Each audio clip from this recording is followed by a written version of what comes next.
Our lives, oh, we shall perish. We shall protect our hearts from all our fools. But if the price is death for all we hold it, then let us die without a shred of fear. Hail to Biafra, consecrated nation. O fatherland, this be our solemn pledge. Defending thee shall be our dedication. Spilling our blood will count our privilege. The way that which emboldens the free shall always be our flag of liberty.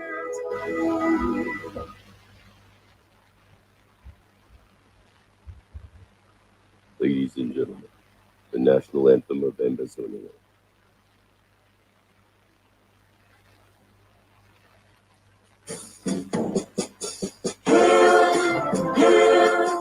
Hail this land of glory, we the Ambazonia, nation loyalty. Praises to our Savior who granted us the freedom, and legend to the hero who brought the land together. Glory to glory, we rise and never to fall. Here in a nation, flowing with the glory, glory, glory, glory to the Father for making you a nation of joy forevermore. Ambazonia, land of freedom, you shall live in plenty, meet in our need. And your children shall be like the stars above. The Most High God be the watchman of this nation. Ambazonia, land of freedom, you shall live in plenty, meet in our need. And your children shall be like the stars above. The Most High God be the watchman of this nation.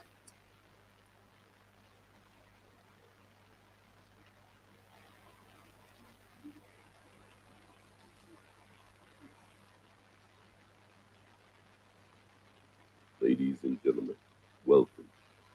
It has been exactly 113 days since the brave, well-known, well-liked, the most feared and respectable leader of the indigenous people of Biafra, Mazi Nnamdi Kanu, has been in Nigerian custody after being renditioned to Nigeria from Kenya against several well-established international statutes.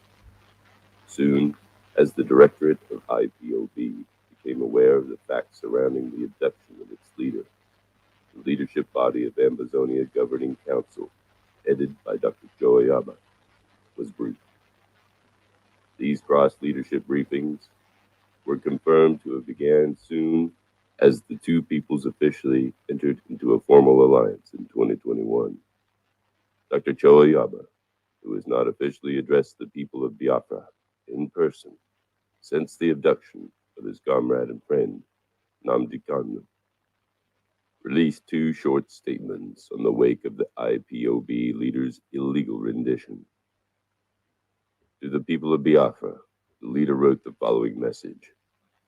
Ipob has confirmed the abduction of its leader, Mazi Nnamdi Kanu. The Biafra people must remain steadfast in their quest for self-preservation and the actualization of their nation. They must know that genocide before did not destroy the dream. Political asphyxiation did not kill the hopes of millions of Biafrans to exist as a people. To the government of Nigeria, the leader's words were unmeasured. He released the following statement to the Buhari government. That statement read in part: the government in Abuja must come to the realization that abduction and rendition of leaders has never addressed the reasons that have compelled peoples to act in defiance of tyranny and oppression. During this dark moment in the life of Biafrans, I call on all of you to pray for Mazi Nnamdi Kanu. In his honor and millions of others like him, rededicate your efforts in the liberation of your homeland.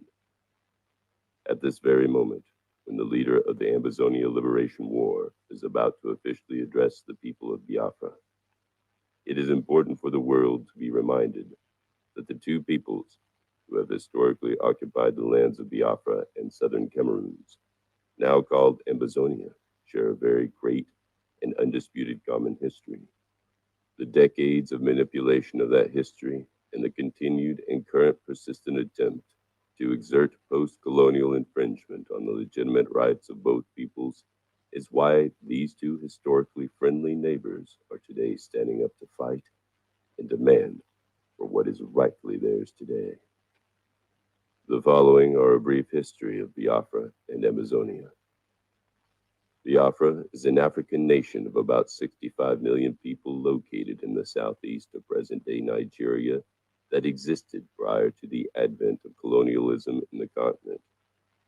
As an independent state, Biafra carried out its trade and commerce with other neighboring countries before its forceful amalgamation with the northern and western parts of the Republic of Nigeria. The people of Biafra briefly enjoyed a spell of independence between 1967 and 1970, when they unilaterally declared secession. However, this move resulted in a deadly civil war that killed almost 2 million people, most of whom were young children, as they died of starvation despite the promise of no victor, no vanquished treatment at the end of the war.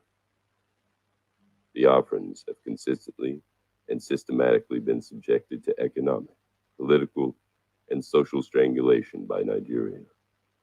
More than 50 years after the war, the circumstances that led this colonial tragedy are still prevalent today, as ethnic tensions remain unresolved. These issues have over several years led to marches, protests, and demonstrations with the demand for full self-rule for the region.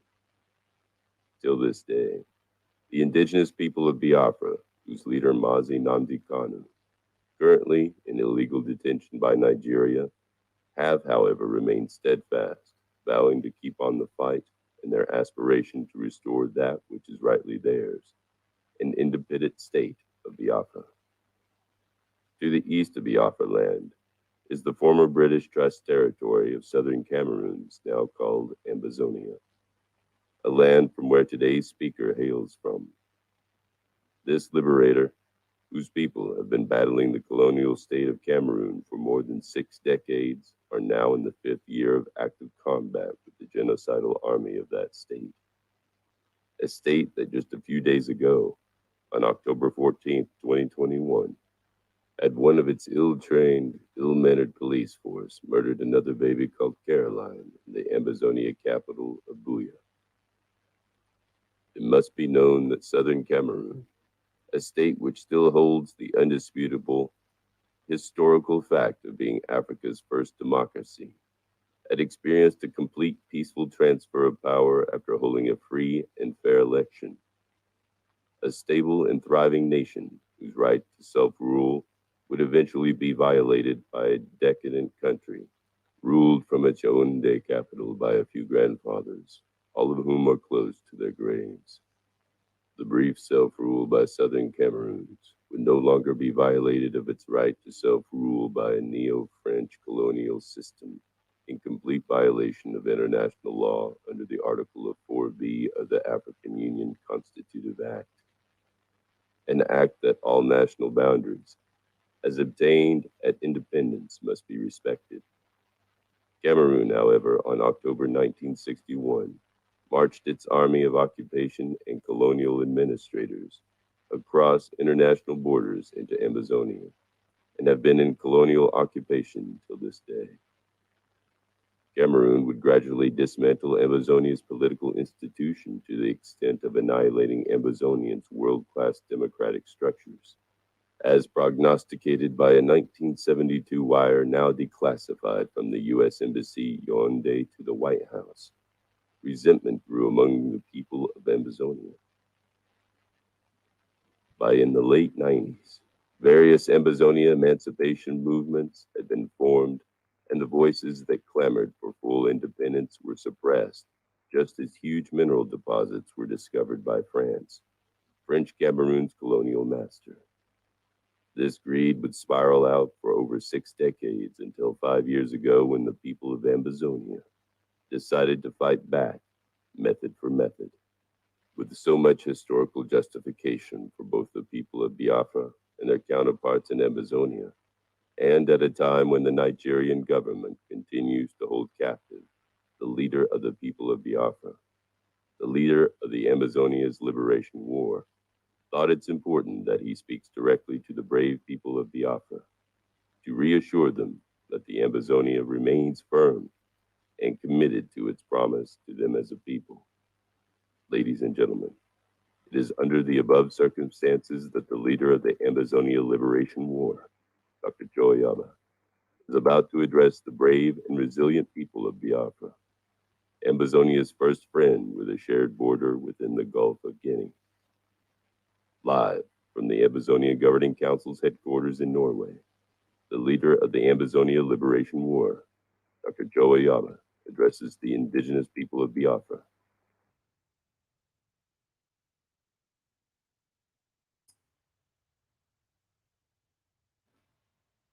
My fellow Biafrans, all hail Biafra, all hail Biafra. A few months ago, your leader was kidnapped and renditioned to Nigeria, where he has remained detained incommunicado for the past months. I have never really spoken directly on this issue, and I have never addressed you on this issue. I sent a letter to the Directorate, the HOD, a few days ago, informing them of my desire to address Biafrans across the globe on a couple of issues: the kidnapping and rendition of your leader, the alliance between Ambazonia and Biafra, the international implications of this alliance, the kidnapping of Mazi Nnamdi Kanu, and to assure you that you are not alone in your strive for the actualization of Biafra. And to assure you once more that the betrayals of the past will never again be repeated. My fellow Biafrans, the present concept of statehood within the continent of Africa is anchored on a flawed foundation. That is why the effort of our forebears in bringing the continent together on the concept of Pan-Africanism has not worked, because the fundamentals of the concept of statehood is anchored in colonialism, administrative conveniences, and economic spoliation.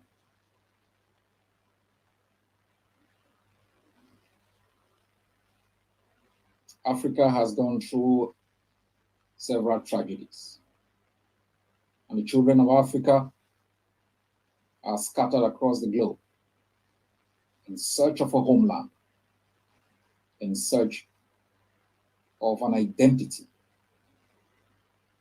in search of happiness. The continent hijacked hundreds of years ago, splintered and shared amongst colonialists who have implanted as overseers and managers of these plantations, tyrants and butchers who laid waste to our coast, looted our resources, built a large army that they have used to continue to perpetuate a new colonial doctrine that favors the West and these tyrants. The leader was kidnapped through an illicit intercourse between Nairobi and Abuja.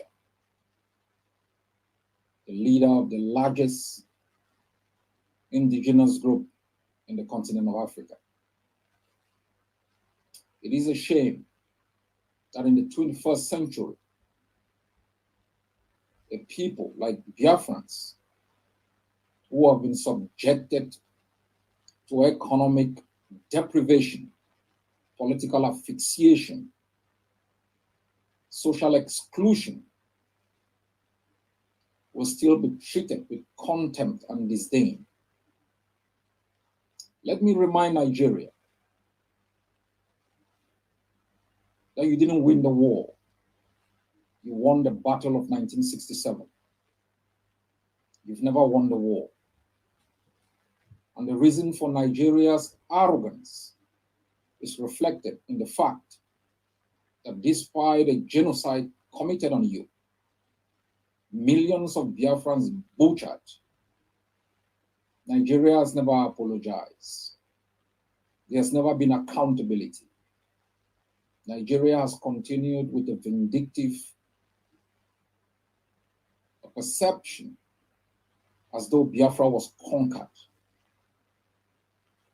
And its leaders are still pushing out utterances, sore on the wounds of a people who suffered a lot of injustices in the land of the above. All hail Biafra. Before there was Nigeria, there was Biafra. I am not addressing you as your leader. I am addressing you as a friend, as a Pan-Africanist, as someone who believes in justice, as someone who believes in the true union of peoples within the continent, to safeguard their economic interests, to establish over their nations political systems that work for their interests, that are a reflection of their particularities, not an strange political system that serve the interests of foreign dominions, masterminded by tyrants who regularly organize political charade called elections to legitimize tyranny. My fellow Biafrans, we Ambazonians are a people who have suffered injustice for so long, and we understand the pain. We understand the pain of tyranny, the curtailment of rights, the deprivation, the asphyxiation, the exclusion. And that's why we stand with you. And like our forebears did in their struggle against colonialism, we believe as a people who suffered tribulations, we should never utter words or take actions and betray other people.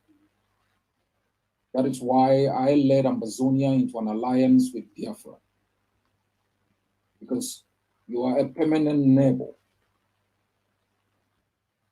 You were once governed as part of Inigo, and we walked out of there peacefully to establish our own system of rule in our own capital. We share a common border, a common heritage. We form one of the strongest blocs in the continent of Africa, in the Gulf of Guinea. We are a reflection of the future of prosperity, anchored in justice, equitable distribution of wealth, exploitation of natural resources with replication and development, where the owners of those resources not have a say in the way they are managed. We are a more than 17 million strong economy with one of the most educated economic workforce, ingenious in terms of entrepreneurial spirit. That's why they're scared of us. That's why they've imposed tyrants to ensure that our day of sunshine never comes. About 5 years ago, Cameroon declared war on Ambazonia. It used Nigeria as a proxy state to arrest Ambazonians within Biafra and within Nigeria, illegally, rendition them to Cameroon, where they were detained incommunicado, tried in kangaroo tribunals, and jailed for life. So when I speak about the kidnapping of your own leader, it's based on the experiences that we have faced. An experience that gives me a better platform to speak about this. You've been left like a flock without a shepherd. But I remind you that they've taken away your leader, but they've not taken away the vision, the ideology upon which his leadership was anchored. Nigeria has a choice. Mr. Buhari has a choice. It is a choice Mr. Biya rejected. Release Mazi Nnamdi Kanu, engage in meaningful discussion on the aspirations of the Biafran people, or lay Nigeria waste. Nigeria's survival depends on the freedom of Biafra, not the other way around. As I said, Nigeria won the Battle of 1967. It didn't win the war. The war has been going on since then.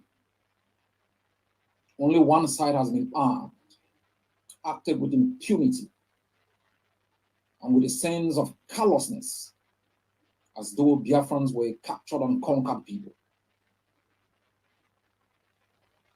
You owe Nigeria nothing.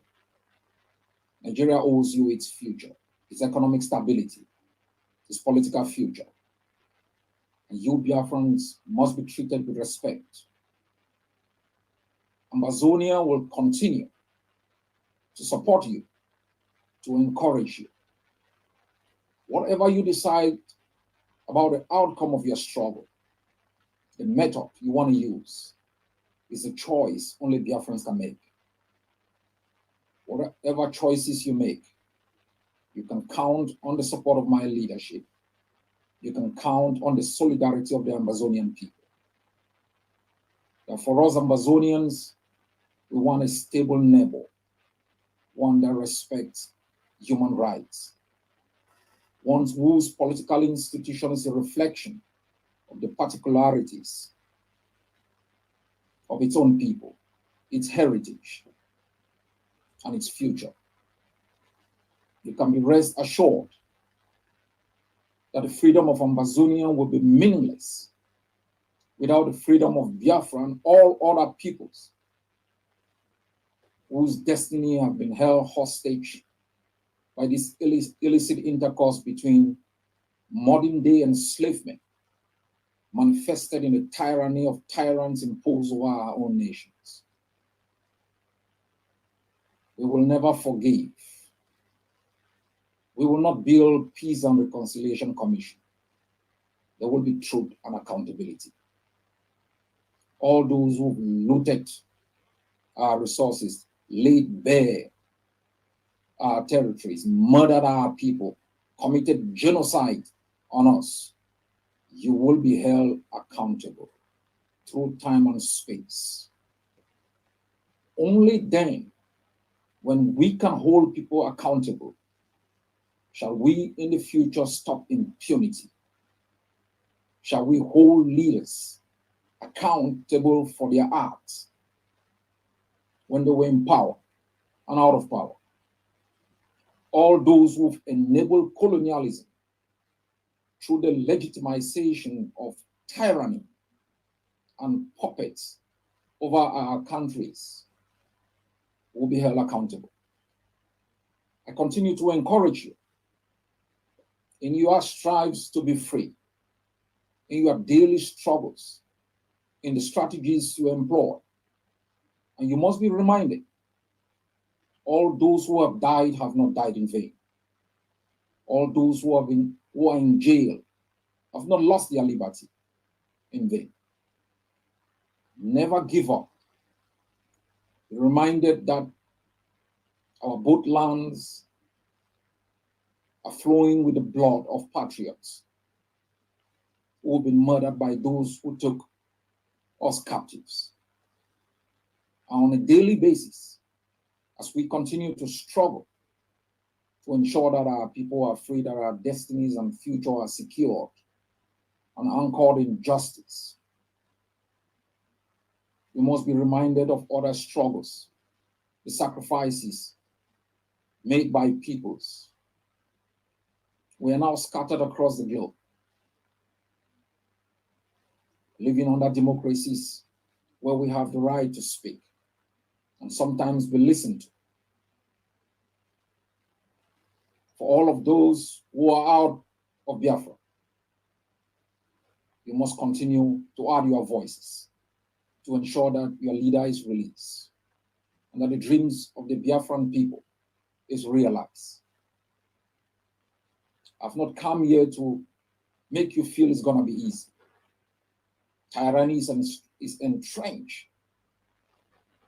Brutality, murder, systematic torture, crimes against humanity, and even genocide are the best options for tyranny. You will face dark days. More leaders will be killed. Villages will be burned as they have been burnt in Ambazonia. You might lose another generation. But the dreams of the Biafran people,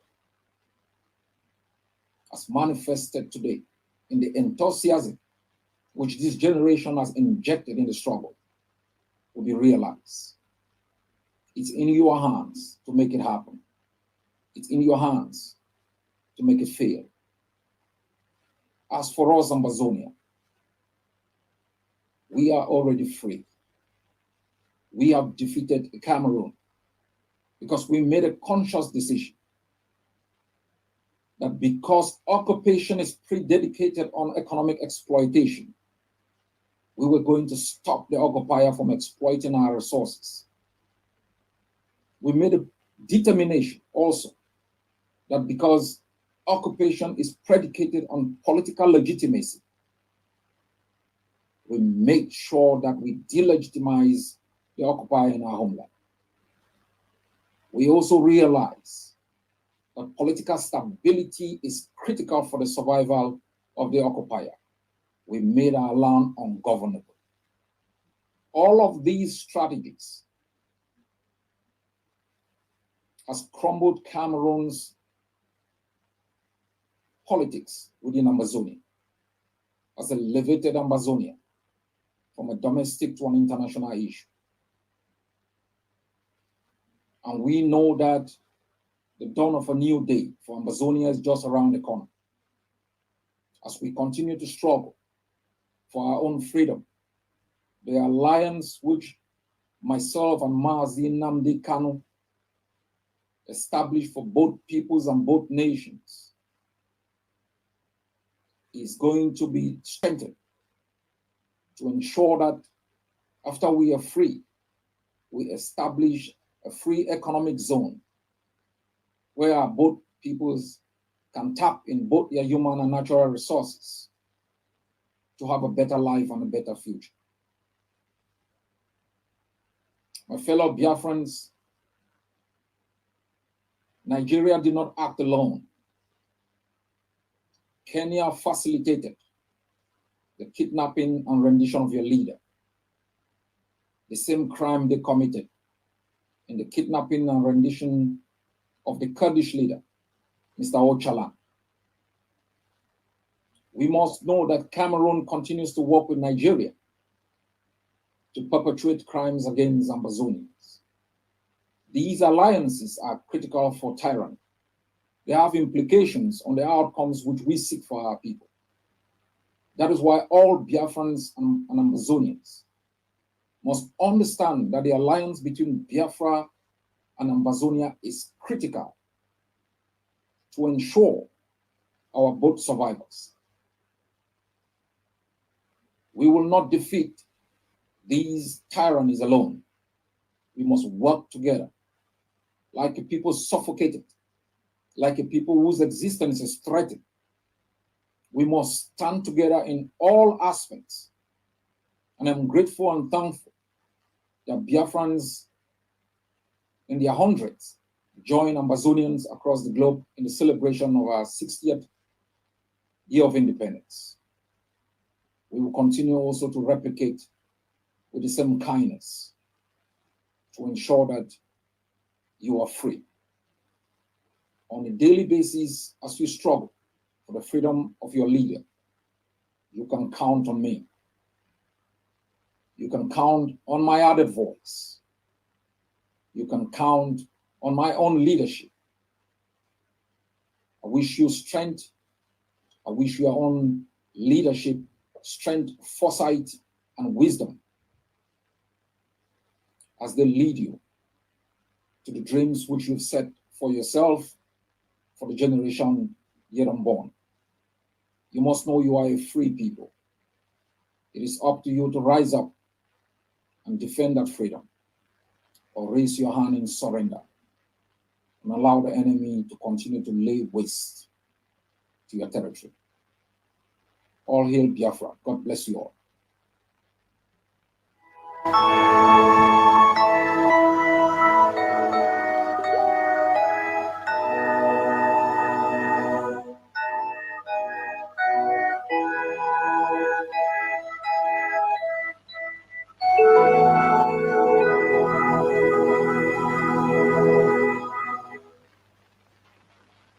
Land of the rising sun, we love and cherish.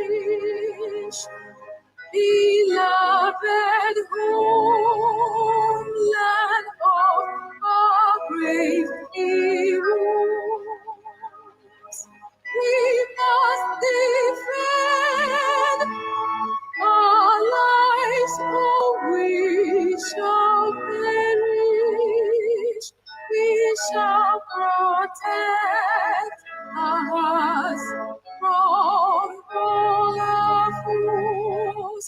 But if the price is death for all we hold in, then let us die without a